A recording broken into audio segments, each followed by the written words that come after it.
de atividades que aparecem aí. Deus é mais. Cala a boca.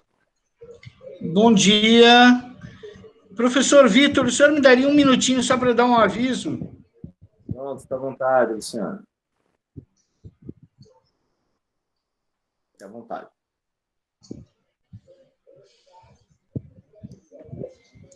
Bom dia, alunos do 8º ano. Desculpe interromper a aula de vocês. É só um breve aviso. A partir de hoje, nós já estamos fazendo essa experiência com os alunos do ensino médio. A partir de hoje, nós vamos começar a gravar as aulas e disponibilizá-las lá na plataforma.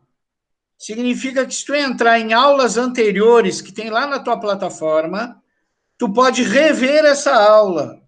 Observa que a frequência só existe quando tu acessa aqui. Lá é só para rever um reforço. Então, se tu quiser rever essa aula, vamos dizer, daqui a uma semana, tu entra lá na plataforma, escolhe aulas anteriores, põe a data da aula que tu quer assistir, que seria hoje, dia 13, e põe que história, perdão. Aí vai aparecer toda essa aula do Vitor de novo, para que tu assista. Isso vale frequência? Claro que não. Não vale frequência nenhuma. A frequência só é contada aqui, ó, quando tu tá junto com o professor Vitor. Tá certo? Lá na plataforma, é só mais um adendo para que vocês tenham material para estudo sempre à mão. Tá ok? Deu para entender isso, gente? Deu. Sim. Sim, muito bem. Outra coisa que eu quero pedir a vocês. Muitas vezes acontece que nós estamos submetidos ao acesso automático da plataforma. E daí tu entra numa fila de espera, e às vezes tu espera, e até cai. Para que isso não aconteça mais, foi pedido a vocês que criassem um e-mail. O e-mail tem que ter o nome de vocês, @gmail. Porque eu vou cadastrar semana que vem esses e-mails para que vocês tenham acesso automático à videoconferência, sem ter mais esse problema de fila de espera. Deu para entender isso? Sim. Então, eu preciso que de hoje até sexta, vocês enviem para o e-mail da plataforma. Qual é o e-mail da plataforma? plataformacoff@gmail.com. Uma mensagem enviada pelo e-mail de vocês dizendo: este é meu e-mail. E eu vou cadastrar este e-mail lá na plataforma para que vocês tenham acesso automático à videoconferência sem ficar submetido à fila de espera. Luciano. Entenderam isso também? Sim. Quer que eu explique de novo? Entenderam? Então, até sexta, tu vai mandar o teu e-mail. É obrigatório, sim. Até sexta, tu vai mandar a mensagem pelo teu e-mail, ok? Dizendo, este é meu e-mail, tá? Luciano. Ok? Eu vou escrever aqui no chat também. Obrigado. Beleza? Todo mundo deu para entender? Tranquilo, galera? Deu. Sim, sim. Pronto. Beleza. Então, vamos jogar duro aqui na nossa aula, né? Pega o livro didático de vocês, página 176. A gente vai continuar falando sobre o Segundo Reinado, Sociedade Política nos Tempos de Pedro II, capítulo 15. Lá na página 176. Aí a gente tem o seguinte. Todo mundo tem um livro? Eu não. Eu tenho. Eu tenho. Eu não. Tá, eu vou mostrar só... Abrir uma imagem aqui. Deixa eu ver se vocês conseguem. Pronto. Essa imagem daí é a que aparece na própria página 176 do livro, que é Escravos em Terreiro, uma fazenda de café no Vale do Paraíba, de 1882. É uma imagem feita pelo Mark Ferres. Pronto. Então, aí a gente começa a falar do seguinte. Quem tiver qualquer dúvida ainda em relação ao que o Luciano falou, ele está escrevendo aí no chat. Então, vocês podem dar uma olhada por aí. Mas, aqui na página 176, a gente tem o seguinte. Tem aí, já tinha falado na aula passada a respeito dos produtos produzidos no Brasil entre 1851 e 1880, com os percentuais, e a gente viu que o café, à medida que as décadas iam passando, o café ele se manteve durante um período no mesmo patamar e depois saltou para 56% de toda a produção de produtos do Brasil foi de café. Então, o restante, o açúcar caiu bastante, lembrando que durante um período grande da história do país, a gente teve o açúcar como principal produto de exportação, principal produto produzido e de exportação também. Entretanto, a partir do momento que outros países começaram a produzir também a cana-de-açúcar, a demanda do Brasil passou a diminuir. E aí, fora crises políticas, questões de tributação, impostos e tudo. Então, o preço começou a cair cada vez mais, preço de exportação disso começou a cair cada vez mais e já não estava sendo mais lucrativo para o próprio Brasil manter a cana-de-açúcar como seu principal produto exportador. E aí ele teve que procurar outros meios de produção para que, como a gente sempre teve esse modelo agrário exportador muito forte aqui no Brasil, para que pudesse manter essa condição, teve que se buscar um novo produto no mercado para se fazer isso. E foi justamente o café. O café. O café foi justamente o produto escolhido. Senão não podia faltar meu café aqui. A gente tem o seguinte. O modelo agrário exportador dos tempos coloniais. Oi. Posso comer? Pode, minha filha. Se não comer, você morre, né? Então você pode comer. Tá?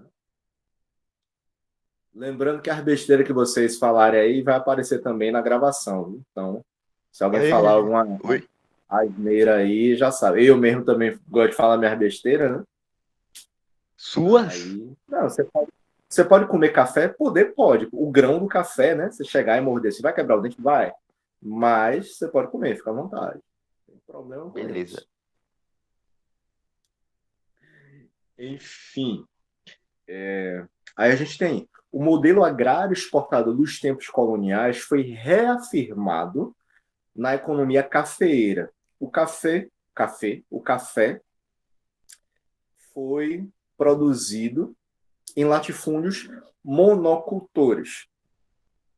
Nas fazendas do Vale do Paraíba predominou o uso do trabalho escravo. Claro, a gente era uma sociedade agrário exportador e escravista ou escravagista. Né? A nossa economia, que antes era baseada na economia açucareira, através da produção de cana-de-açúcar e depois com o refinamento desse açúcar. Eita, que a Maquita começou a trabalhar aqui. O Brasil Professor passou a aqui ser uma também. economia cafeeira. Pelo menos está um pouco mais distante dessa vez.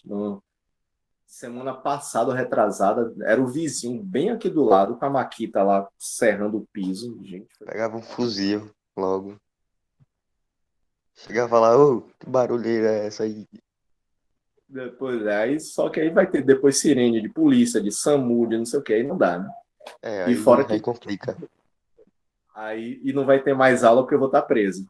Então, Não, professor, dá pra transmitir aula na cadeia hoje. A única diferença é que seu cabelo vai estar raspado. então, né? É melhor Vai estar cheio de deixar para lá. tatuagem no rosto. É melhor deixar para lá isso. Enfim. E aí a gente vê na tabela que tem no livro de vocês, durante os decênios, durante esse grupo de 10 anos, a quantidade de toneladas de grãos de café exportados pelo Brasil. Se lá na década de 1820, de 1821 até 1830, o Brasil exportou 190 mil toneladas, na década seguinte já foram 584 mil.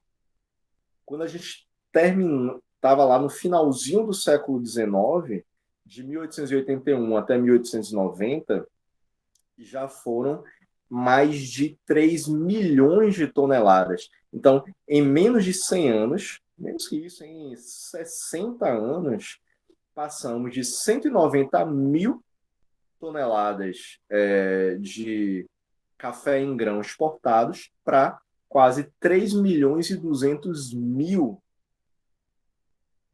grãos de café. Grãos de café não, toneladas de grãos de café exportados.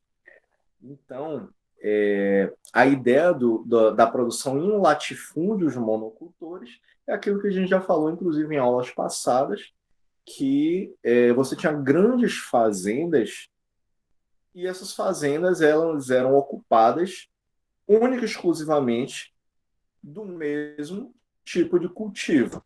Aquilo que antes era só cultivo de cana-de-açúcar, nesse período, os latifúndios monocultores, a ideia de monocultura é monocultura, é uma única cultura, só existia o cultivo de um tipo de produto. Nesse caso, especificamente, lá nas fazendas do Vale do Paraíba, era o cultivo do café. E, claro, a mão de obra, como a gente vê aí nessa imagem, era uma mão de obra escrava. Então, somente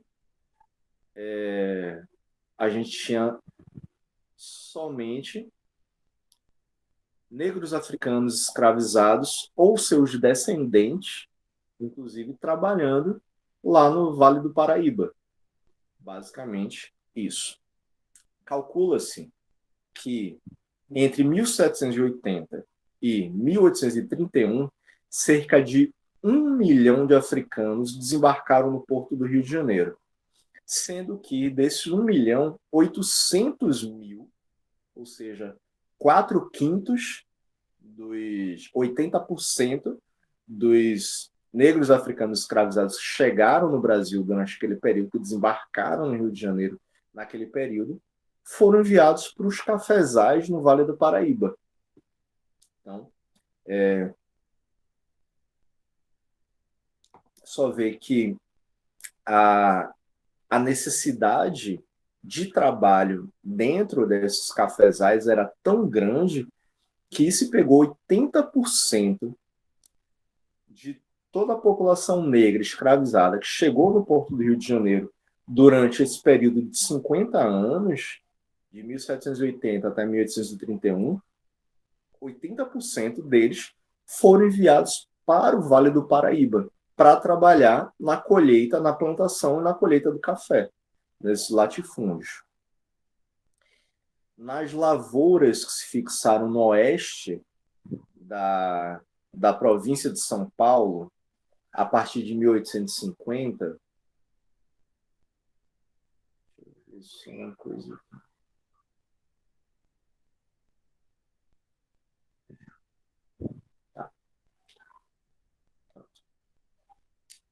Nas lavouras que se fixaram no oeste da província de São Paulo, a partir de 1850, houve a introdução gradativa do trabalho livre, realizado por imigrantes de origem europeia, conforme veremos mais adiante.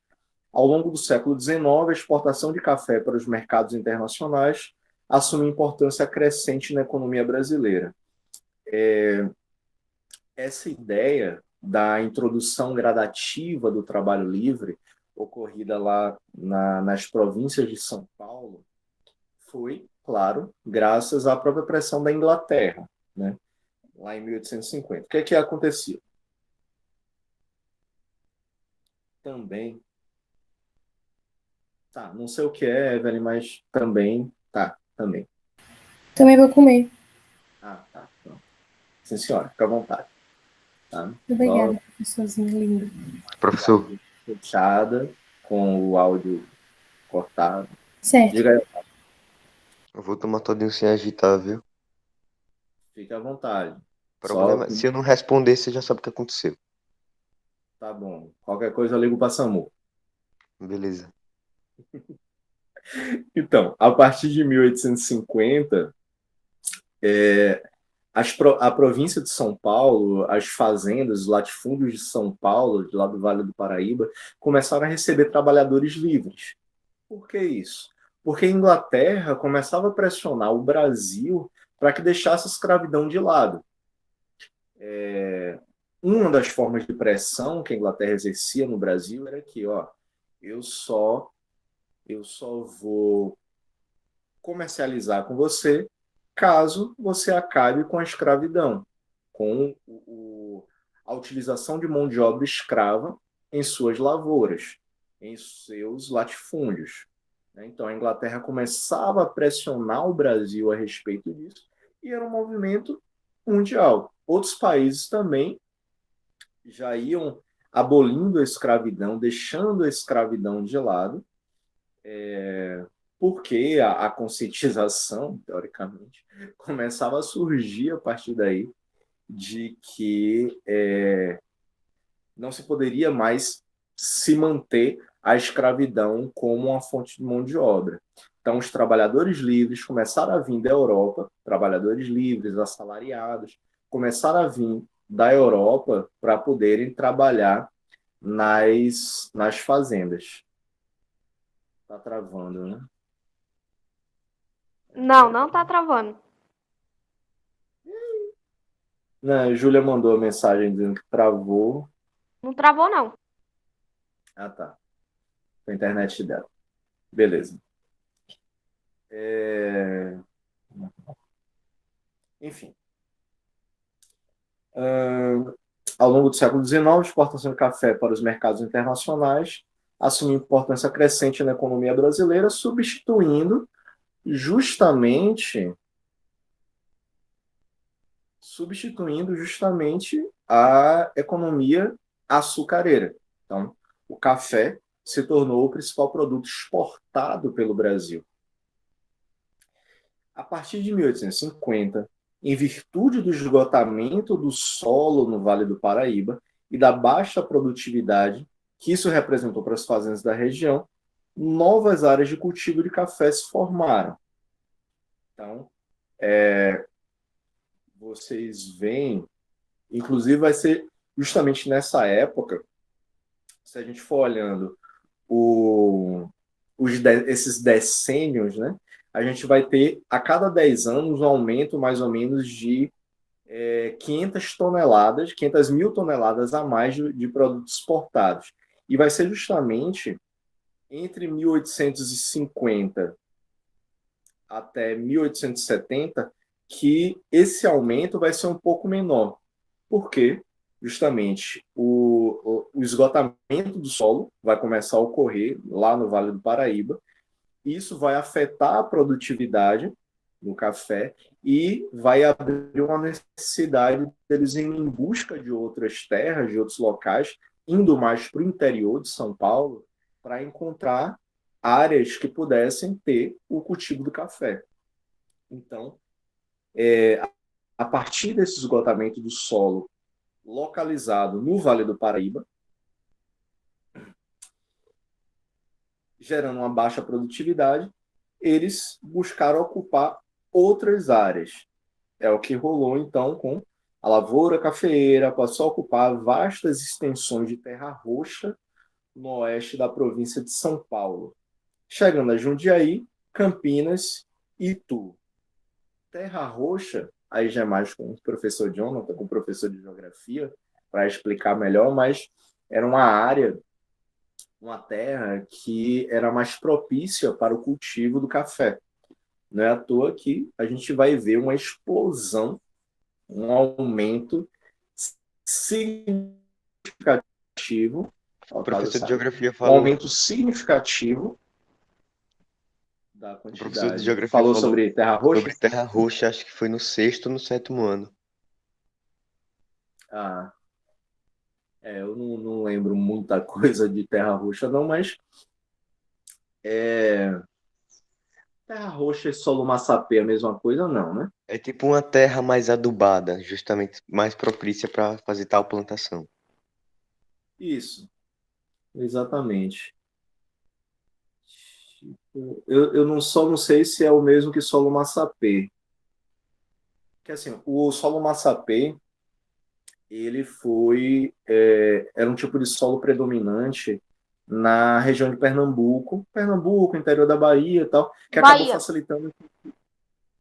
que acabou facilitando com que a produção da cana-de-açúcar crescesse bastante, porque o tipo de solo, o massapê, era propício para isso. Agora, não é a mesma coisa de massapê, não. E aí, para São Paulo, para o interior de São Paulo, o solo, a terra roxa, foi muito boa para a plantação de café. Eu sei o que é terra massapê. É um tipo de solo também. É, que se você colocar água seca na hora. E quando chove, desliza que só sabão. Hum. É tipo de solo Meu pai. também muito fértil. Peru tem explorado na agricultura de cana-de-açúcar e tal, justamente. Então, e aí, então é isso. O solo massapê era bom lá na região do Nordeste, que facilitou o plantio da cana-de-açúcar, logo nos anos iniciais, 1600, 1700, mas a partir de 1800, com a queda da produção da cana-de-açúcar por conta da concorrência internacional, o café foi introduzido no Brasil e, lá em 1850, a descoberta de novas terras para o interior de São Paulo, foi visto que essa terra roxa era propícia, era muito boa para a plantação de café. Então, foram crescendo, foram incluindo novos locais, e essa produção teve um boom, teve uma explosão, que em 10 anos, de 1880 a 1890, você teve 1 milhão de toneladas, a exportação de 1 milhão de toneladas a mais do que no decênio anterior, o que aumentando de 400 em 400, 500 em 500, de repente teve um boom de 1 milhão em 10 anos. Na segunda metade do século XIX, a produção do Oeste Paulista superou a do Vale do Paraíba, colocando o Porto de Santos no litoral da província de São Paulo como o principal centro exportador de café. Então, deixa eu só pegar um mapa, só colocar no mapa aqui, qual era essa região de Jundiaí? Jundiaí.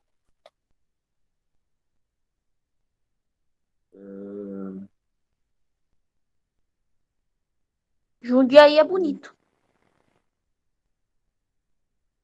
Bonito é uma cidade que está no Mato Grosso do Sul. Também é bonito. Ó, pronto, aqui dá para pegar um pouquinho. Jundiaí, Campinas e Itu. Aqui, ó, essa região. Deixa eu aumentar só esse mapa. Aqui. Jundiaí, Campinas e Itu. Essa região daqui que teve bastante crescimento. Tinha bastante terra roxa, por conta disso a produção de café acabou crescendo bastante graças a essa região. E o escoamento dessa produção ia aqui para baixo, para Santos, e o Porto de Santos acabou se tornando justamente esse principal exportador, principal Professor, centro exportador de café. Diga aí, Otávio. dizem que se o Brasil começar a lançar satélites para o espaço para, como é que diz, monitorar essas terras assim, seria melhor para a economia do Brasil também, porque a gente ia saber onde podia plantar tal coisa, onde seria melhor plantar café, essas coisas assim. Dá para ver. É um equipamento que tem lá, eu esqueci o nome. Sim. Eu não conheço. O Brasil já lançou alguns satélites, tem o DETER mesmo, que é da. Esqueci o nome agora. Do INPE, né, que é o Instituto Nacional de Pesquisas Espaciais, tem o DETER, é um satélite de monitoramento, mas é da região amazônica, né? Pega mais da região amazônica e tal, para poder ver locais de queimadas. Talvez um satélite para poder ver essas áreas de plantação, para ter uma noção melhor sobre terreno, seja de um outro tipo já. Mas aí só pesquisando melhor para poder entender mais, que realmente eu não tenho conhecimento praticamente nenhum em relação a isso. Mas é interessante. É a tecnologia, né? Tecnologia facilitando a economia. A É, questão é falta a boa vontade de governantes de para poder fazer isso, né? Investir em ciência, investir em tem, tecnologia para poder a gente ter isso. tem um lugar no Brasil que, se eu não me engano, teve até outros países que queriam lançar foguetes aqui no Brasil. Só que não é muito fácil lançar um foguete aqui, porque seria muito caro. Eu acho que é em. Como é o nome do estado de Daniel, que ele nasceu? Maranhão. É, no É a base de Maranhão. Alcântara. É, Alcântara. É a base de Alcântara, no Maranhão. Rio Grande do Norte também tem. É um local, inclusive já foi utilizado pelos Estados Unidos por conta da localização geográfica, que o Rio Grande do Norte é como se fosse a ponta do Brasil, né? A ponta nordeste do Brasil é justamente o Rio Grande do Norte. Então, localização privilegiada, inclusive para o lançamento de satélites. Mas tem a base de Alcântara, também no Maranhão. E, se eu não me engano, tem alguma base no Amazonas. Só pesquisar. Uma vez eu estava vendo alguma coisa sobre isso, mas eu já não lembro muito bem. Mas, enfim, voltando aqui. Em 1867, foi inaugurada a Estrada de Ferro São Paulo Highway. São Paulo Highway. Highway.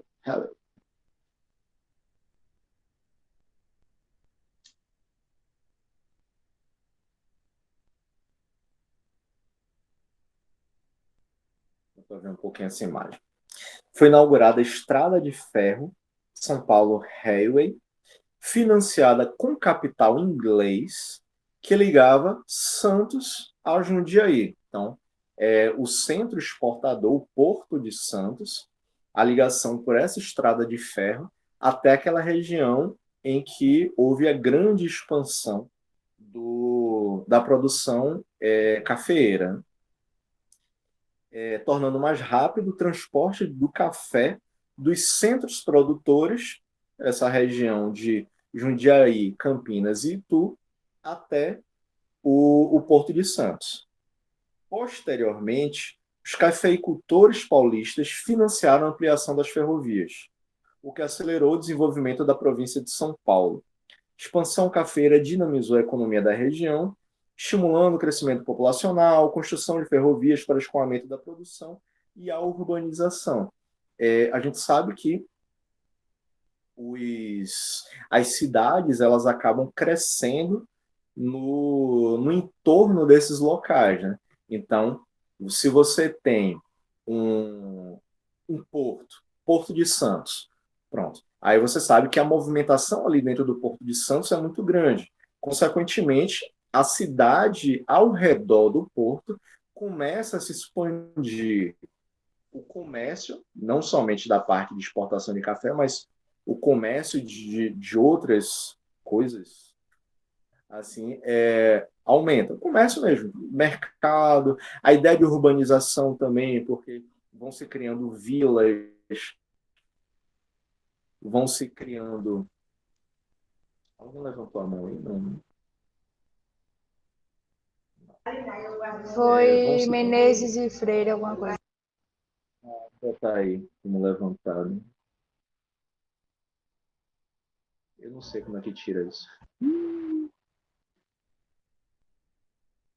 Ah, legal, eu posso mandar um anexo aqui também. Ó. Não posso mandar anexo. Não. Enfim, não sei mexer nessas coisas, não. Muita tecnologia para mim. O professor pensando que Muita tava tecnologia privilegiado, que para podia mim. mandar as coisas lá, não pode. Ah, que péssimo isso, gente. Enfim, eu não posso abaixar essa mão aqui. Professor, a tecnologia ganha de você. Oxi, A, dá de a 10 a internet, 0 em mim. a internet ganhou do professor. Agora a tecnologia, vamos ver quem vai ser o próximo, né? Enfim. E aí as cidades, elas acabam crescendo ao redor desses polos. Então, se a gente tem ali o Porto de Santos, pronto, a cidade vai crescer ao redor do porto. Se a gente tem nessas ferrovias, claro, o trem ele vai parar em alguns locais, algumas paradas assim. Então, a cidade cresce no entorno dessas paradas, dessas estações. Então, consequentemente, isso traz o crescimento populacional para essas regiões, traz a urbanização para essas regiões e traz dinheiro, principalmente. Não é à toa que São Paulo hoje é a cidade mais rica do país, muito por conta dessa expansão da exploração cafeeira. Né? Dessa expansão da exploração cafeeira.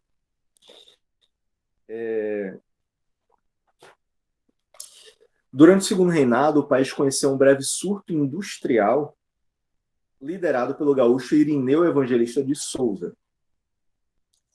Ele, deixa eu colocar só essa imagem daqui para vocês, da fábrica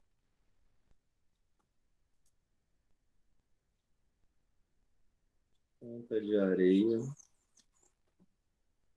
Rio de Janeiro.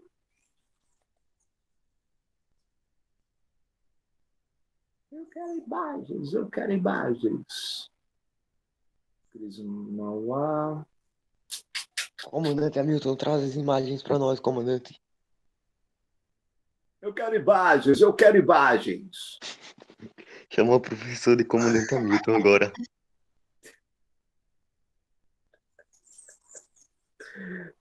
Comandante Hamilton, lá do helicóptero. Pronto. Essa imagem é a que está no livro, só que aí está colorida, claro. Né? No livro está em preto e branco. Mas, enfim. Esse Irineu Evangelista de Souza ele é considerado o principal empresário brasileiro do Império, tendo fundado ferrovias, estaleiros, bancos, serviços públicos, reunindo 17 empresas Que sob seu página, comando. professor? 177. Por se destacar nos negócios, ele acabou sendo chamado de Barão de Mauá, concedido em 1854, e Visconde de Mauá, em 1874. 20 anos depois, então ele passou a ser chamado de Visconde de Mauá. Essa fábrica foi uma das fábricas fundadas por ele, que é a fábrica de Ponta de Areia. Veio esse empreendimento fundado pelo Barão de Mauá, em 1846, para atuar em indústria pesada, fundição, estaleiro e na produção de caldeiras.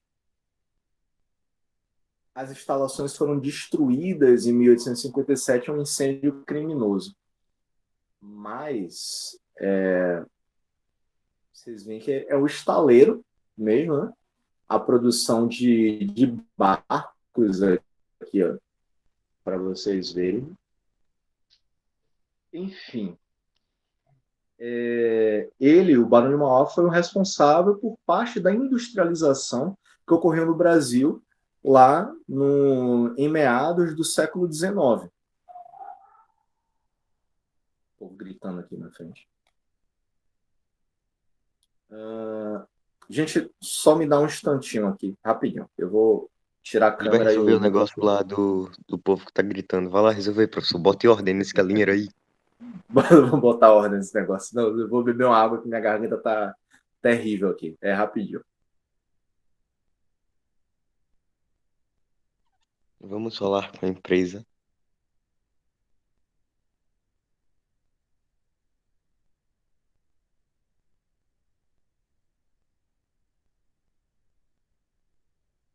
Maria Salete.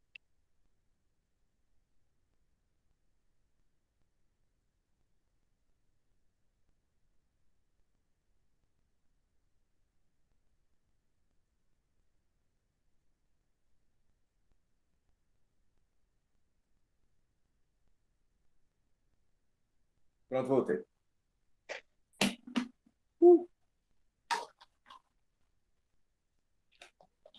Pega minha garrafa. A garganta tava horrível Tava já. passada já. É. Enfim. E aí o Barão de Mauá, ou o Irineu Evangelista de Souza, acabou sendo responsável por esse surto industrial, né? Por esse início do processo de industrialização do país. Que aí se via necessidade para não precisar sair comprando, sair importando, principalmente esses maquinários que vinham principalmente da Inglaterra, né? O custo acabava sendo muito mais alto de importação. A ideia do Barão de Mauá era começar a produzir essas caldeiras, essas máquinas industriais aqui no Brasil mesmo, o que geraria uma economia para a produção do que dependesse dessas caldeiras, ou do que dependesse dos trilhos das ferrovias, por exemplo. Eu não sei, aí só perguntando para a galera mesmo. Se é a internet de Júlia ou se sou eu que estou travando. Tá travando um pouquinho, sim, mas dá para entender. Dá, então deve ser ele mesmo lá. A minha tá a mesma coisa, tá travando de vez em quando. Às vezes fica lento, a voz Mas dá para entender. Eu vou lá depois brigar na padaria com o pessoal, pô. Fala assim, Né? vai, Os caras não estão pagando internet não lá. aí.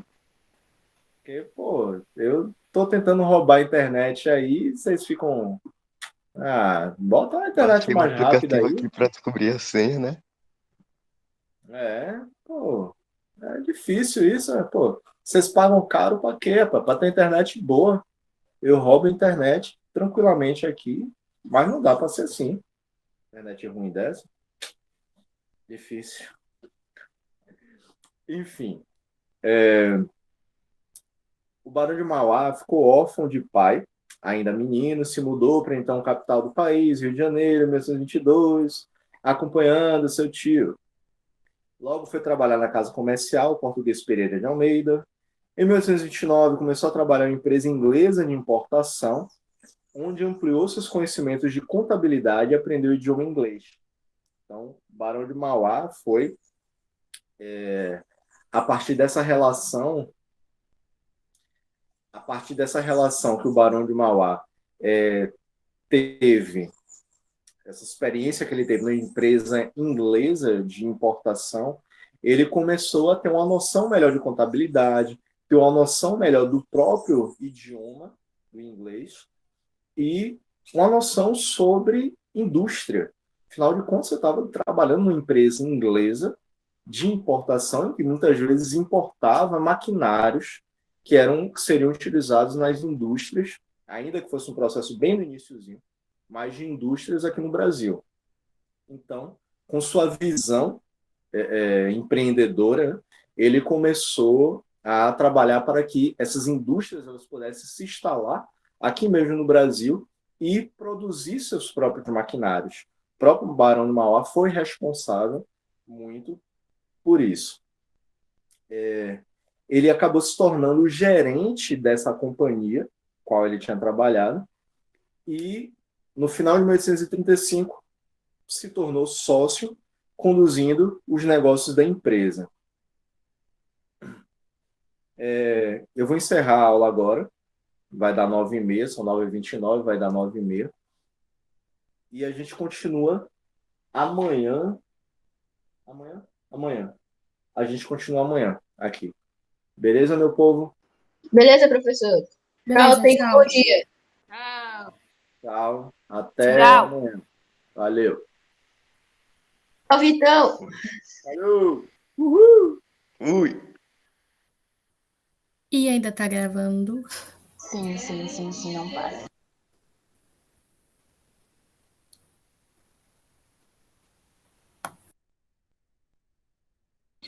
Parece que o cachorro parou de morrer, né? Seu bichinho não morreu já? Tanto lá.